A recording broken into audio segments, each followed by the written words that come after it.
Morning, ladies. Good morning. How are you? Great. Great to be here. Introduction of all of your titles, but it seems like I don't have to. No, it's been done for you. Done for me. Thank you, Jess. So I'm just going to launch straight in. Is that all right? Yeah, absolutely. Let's go with an easy one. So tell me about each of your companies, what you do there, and how they're helping young people save money. Shall we start with you, Demetria? Of course. So I am the Senior Legal Counsel and Compliance Officer for Sharesies Australia. And I bet you're all probably sitting there saying, why did the lawyer come up here? And that is actually a really great example of every single employee of Sharesies really truly believing in our vision, which is to create financial empowerment for everyone. And that's why it doesn't matter whether you're the lawyer, whether you're the CEO, whether you're one of the tech guys who do the most amazing things out there, creating some really innovative products on the Sharesies platform. But Sharesies was established back in 2017 and really connects with what Vogue Codes was talking about, which is change for good. They recognised that people were often outpriced and out-jargoned out of the share market and just really couldn't access it. So the founders got together and said, how can we make investing more accessible? And that's where the Sharesies platform came from. It gives everybody the opportunity to invest, whether you have $5 or $5 million. Amazing. Shivani?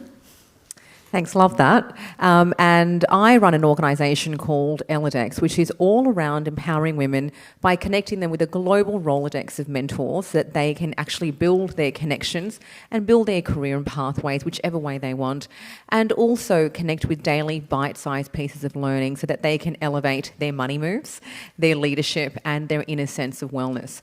And the reason why we focus on those three key things is because, we call it, and yes, it is a renamed Maslow's hierarchy of needs, but it is your new age hierarchy of needs, provided you've got all the basic stuff right in life. Because if you don't have your inner wellness managed and if you don't feel good and confident about yourself, you're certainly not going to be making smart money moves out there in life. You're certainly not going to be backing yourself into solid leadership or business positions. But if you work on all three of those holistically, you are genuinely able to be holistically successful. And, similar, I've got a bit of a why story, like Demetria. And, for me, it was because I really struggled in my early career to find mentors who could back me and support me forward. And if I just had a Rolodex of mentors who I could access, who were ready and there and waiting for me to tap them on the shoulder and say, hey, can I please have 30 minutes of your time? I've got this really important meeting coming up, or this panel event for Vogue Codes that I really want to speak out properly and, so that I don't crash and burn. Can you give me a quick coaching session? I was able to level up every single time. And that is equally so important with our financial lives. And so from a money perspective, the journey that we take women on is to really build financial literacy so that they can go through that journey into financial empowerment through to financial independence. And that is so important because as women, we are generally nurtured to not be in control of our finances. And that's because of what's happened with our parents' generation and their parents' generation. And so my advice to everyone is educate before you delegate. If you decide that you do want to indeed have, your partner manage the finances or someone else make the money decisions for you, certainly that's completely your call, but educate before you delegate. And even so with professionals as well, if you're dealing with an accountant, an advisor, anyone, you've got to know what you're dealing with first before you do that. And so by us creating this platform and enabling women to access these easy, bite-sized pieces of financial literacy, they're able to do exactly that. Wise words. Well, I have another one for you. Speaking of making money moves, can you tell me about some of the barriers you see facing young women when it comes to saving? Yeah, so one of the first barriers is actually something related to what I mentioned, Mahalia, and that is around your money mindset. And it's incredible how much we discount this, but just how powerful it is as a motivator and an accelerator to our finances, but also as a potential detractor from our finances. And so the first thing we've actually got to acknowledge is this history of money, right? And the fact that we have not been empowered or enabled to actually manage our own money. And so as a result of that, we've actually got to get over that barrier first and say, well, even if society doesn't expect me to, even if it's going to be surprising for me to make my own smart money moves and maybe ask for a pay rise, maybe negotiate up front, I need to absolutely do that because I'm worth it. So there's this sense of worthiness that we need to establish within ourselves. And we've also got to look back into our own childhoods and have a look at our money psychology that has been driven by that has therefore driven our money mindset. Did I have an experience of abundance when I was growing up? Was there lots of money, sloshing around, or did it at least feel like that? But as a result, whilst that can be a really good thing, does that mean I tend to indulge a lot in buy now, pay later schemes because I feel like money is always going to be around? Does that mean that I tend to spend a lot on my credit cards? Does that mean that I'm actually not saving a lot myself? The other way was money really, really tight. And so as a result, maybe are you accidentally robbing yourself of future savings by playing it too safe? One of the things that we teach at Elladex around financial literacy is the things that really sit behind this facade of money. And we've all got to forgive ourselves if we don't understand money really well, because let me tell you, as someone who comes from financial services, the world of money was made by men for men, and then it was purposely made to be super duper complicated so that all of us had to go out and shell lots of our money to understand money better. That's a bit of a paradox, isn't it? But if you simplify it right down around money mindset, one of the best pieces of advice I can give you is this: if you feel like one of the things holding you back from your financial growth is maybe an extra level of money security, you may find yourself putting all of your money in cash for the next 10 years and just saving, thinking you're making some really smart money moves for yourself. And again, that may end up being a barrier to your growth because of inflation.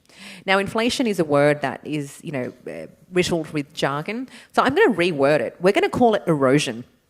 And as soon as I call it that, I hope that penny drops for a lot of people. Right. So if I leave my money sitting in a bank account for 10 years, my money is eroding because of inflation. And so because of that, it's a real barrier for me to create real wealth. As Demetria will no doubt share with you, pardon the pun, investing in shares, for example, is a great way to build long-term assets. And so there are a lot of these issues that stand in women in terms of barriers, those mindsets, that lack of, real, knowledge around how to really accelerate your finances, and that sense of worthiness that we've really got to back in within ourselves so that we can therefore ask for our worth at every stage, whether it's negotiating for a better pay rise right through to getting better interest rates on our home loan. We need to be doing those things and advocating for ourselves. Oh, thank you. I'm taking notes here mentally. Love that. Hi, I have a question for you, Demetria. I'd like to ask you about shares, which is not a sentence I've ever said in my life. But I'm sure a lot of people will be in the same boat about it's a daunting prospect to think about if you're not well acquainted with it. What would you say to someone who wants to get into it but doesn't know that much about it? I completely share your sentiment, and to be honest, Thank God. I never saw myself working for a company that was about shares and about the stock market. I studied finance and I worked for a bank for 7 years, but it was such a daunting concept to be actually investing in shares. I'm not sure about many of you, but for me, I grew up in a family where money wasn't spoken about, and definitely we didn't talk about the stock markets. And so it was really interesting to then come across a company that was saying, hey, we actually want to give you the opportunity to dip your toe in the water, and you can start from as little as 1 cent. So my key thing is just start. We often find that the barriers to entry when it comes to investing in the stock market comes to lack of money, lack of knowledge, and lack of where to go. And then we couple that with this fear that the majority of investors have, whether you're starting with $100 or you have 100 million, is the fear of loss. So when all of that gets commingled, we end up in this state where we go, no, it's okay. I'm just gonna stick my money in the bank account. I'm just gonna let it erode away. And we don't want to dip our toe in the water. But getting that confidence to just start by finding a platform that works for you, that is the most important thing. There are a variety of different platforms out there, and you can also access the stock market through, for instance, advisors as well. But if I speak specifically about the Sharesies platform, seeing as I might be a slight expert in that area, what we enable is on the platform is for people to invest from as little as 1 cent, meaning that you can buy a part of a share without needing to have a minimum parcel of $500, because let's start it. If you're starting out investing, $500 is a lot of money. And then if you're looking at some of the more high-performing stocks, they're generally worth more. And then you're saying, hold up, if I want to buy a share in, say, Google, and I'm not sure what the current stock price is of this, so I'm going to ballpark it, let's say it's $1,000. That sounds right. Yeah, and you're like, Yeah. You're like, well, $1,000 for one share, and I don't really know, this is my first time going at it. That's scary. I get it. You'd probably rather spend that $1,000 going on the holiday to Bali, because that's where I'd rather be. But the fact of the matter is on the Sharesies platform, you can buy a fraction of a share by saying, I'm going to pop in $10. And all of a sudden, you're part of the stock market.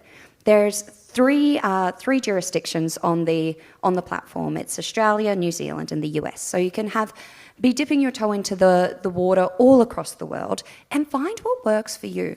Because as we do things, like anything, you don't run out onto the rugby field and then all of a sudden be like, oh great, I know how to play rugby. You practice over time, you learn how to do things. You don't just walk into a kitchen and bake a cake, we practice. And that's the exact same thing when it comes to investing. You start and you get better over time, but more importantly, you grow your confidence. And that is why it's important just to dip your toe in the water and just to start.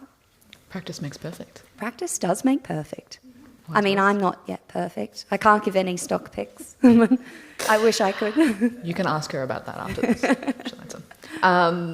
Well, you talked earlier, Demetria, about being out-jargoned, which is something that I think is quite pertinent to everybody listening in. And I think a barrier to getting into your finance is that lingo. It's kind of like I hear the words ROI and my brain shuts down, which I'm sure a lot of people can relate to. Do you have any recommendations for resources where people might be able to kind of improve their financial literacy and kind of get a better understanding of the modern financial landscape? There are plenty. And the best part is we live in a digital world, and there is a great thing called Google. And which Google, you can buy shares in. You can buy shares in it, and it will help you navigate any questions you have. Now, there are also some other forms of media that can help us, such as print books. And there was a great one that was written back in the 40s called The Intelligent Investor. Another one which I love, and this is actually my favourite book, is called, when it comes to investing, The Elements of Investing. It is about this thin, and it goes through 8-9 chapters, really small, around what are the different concepts of investing, and I'd highly recommend that. Now, the other great book that I love is one called Nice Girls Don't Get Rich. And it talks about the 75 avoidable mistakes that women make with money. Now, this was written in 2005, so there probably is some information in it that does need updating, but there were two key things that stuck out with me. A list of the things that women tend to top the purchases of, such as candles, compared with men. And do we really need that candle, particularly if we're saving, for instance, a house, etc.? This is targeted towards me. Exactly. I know. I have a drawer in my house just for candles. And I was like, why do I have this? I never burn them. And the other key mistake is actually not asking what you're worth. And for me, that resonated so much when I read that particular chapter. I think it's mistake number 54 off the top of my head, or around there if you're reading the book. And within it, it spoke around, it's actually really important to be paid what you're worth. So this year, the wage gap was reported at 13.3%. And I actually did a little bit more digging, and in June there was a very worrying report released by the Australian government that showed not just the wage gap for gender, but also compared it against an age analysis. And what we saw was from the age of 24 and below, there was only about a 2.4, 2.5% gap. As it increased, and as we reached the age of 45, we saw a wage gap that was 30.2% between the different genders. And that is incredibly worrying, and it only increased from there. And the reason why that is worrying is because a wage gap means a lost opportunity for people. It's a lost opportunity to grow your wealth, whether that is through property purchasing, whether that is through savings, whether that is through investing. At the start of the year, I did some very rough math, so I won't recount the exact equation, but I worked out that over the course of a working life, that lost opportunity on a $100,000 salary at the average wage gap could result in a successful investment of up to $6 million or more dollars at the end of your working life. And you sit there and go, is that really something that I can afford not to be informed about? So making sure that you do access those resources is really important. I also have there's great other books out there. There's She's on the Money, there's More Money for Shoes, there's podcasts. We actually have our own book called Sharesies Guide to Investing. If you come and see me, I have 3 copies to give away. But just start learning. Google your first question, and that's what I'd recommend. More Money for Shoes sounds like a book for me. More Money for Shoes is great. I might just add to that, and that is download Elladex. So we actually do have daily bite-sized pieces of learning that actually do build your financial literacy and will teach you how to make really smart money moves around, what is inflation, how does cash work, how does tax either set you back, but how can you make really tax-effective investments. And the other one, Demetria, you made a really powerful point around the power of $100,000. And if you invested that right, how that could turn into $6 million, if I heard that correctly. Now, that'll only happen for you if you actually brace yourself, do your budgets. And I say that because almost everyone I speak to does not want to do their own budget. They don't have time for it. There's always something that they've got to do. I've even heard, I didn't get to do my budget today because I had to go to the dentist. I could not believe that the dentist actually topped the doing my budget. But at the same time, I have never heard a more satisfied, a more relieved, a more grateful person on the other side of the road when they actually did their budgets. Oh my God, Shivani, that was eye-opening. I cannot believe I spend so much of my money here, there and everywhere. So I don't spend my money on candles aside from my mortgage and groceries. I spend a lot of money at the chemist. That's my third top expense. And then we whittled it down to take a lot of multivitamins. And, I've got 2 boys and, there's this stuff that I buy. But, knowledge is power, right? Where are you spending your money? If you had that extra $100,000, you wouldn't know it unless you did your budget. You will otherwise get a pay increase. You will otherwise get an investment dividend, and it will get washed in through all of your other expenses, and you'll never be able to capitalise on it. And so the most powerful money move that you can make today when you go back is to actually go and do your budget or download Elladex and we can sort you out around that. But those things really, do support. If I may, there's one more, fantastic point, Demetria, that you made, and that was around the gender pay gap. And we're due to release a research report very soon around the inequities of women at work in corporate Australia. And what we also found was that when you take into account bonuses and any of that discretionary money that women tend to negotiate, again, the importance of negotiating your worth and knowing your worth so that you do it, that pay gap actually exacerbates all the way out to 22.8%, which is absolutely huge. So it's so important that you do the work around your own money moves, but then you also do that external piece as well and ask for it. Wise words. Do your budgets, ladies. I also have another one for you, Shivani. We are in the midst of a cost of living crisis. If I was 20 years younger, I might call it Cosy Lives, but I won't because that's frowned upon. But do you have any tips for enhancing your financial well-being to kind of go with these times? Look, we really are in very financially tight times at the moment, and inflation is a big factor to that. Increasing interest rates are a big factor to that. Of course, we've got a war on the other side of the world. All of these things, and energy prices, for example, all of these things are very much interconnected as well, and it is causing a massive squeeze on people's purses. And one of the best things that you can do for yourself, again, your first starting point, your foundation, is always going to be knowing what comes in, knowing what goes out. So actually sitting down and redoing your budget, it is so cathartic. I promise you, it actually is better than going to the dentist. And once you've actually done that, actually using the power of time. One of the other, new frameworks that I want to encourage you to think about when it comes to money is not just that money is the globally, recognised currency of value, but also that money is time. And if you connect those two things, magical things will happen for you. We tend to massively overestimate what it is that we can achieve in 1 year. I don't know about anyone else, but come 1st of January, I'm setting my New Year's resolutions and goals, and it's pretty long.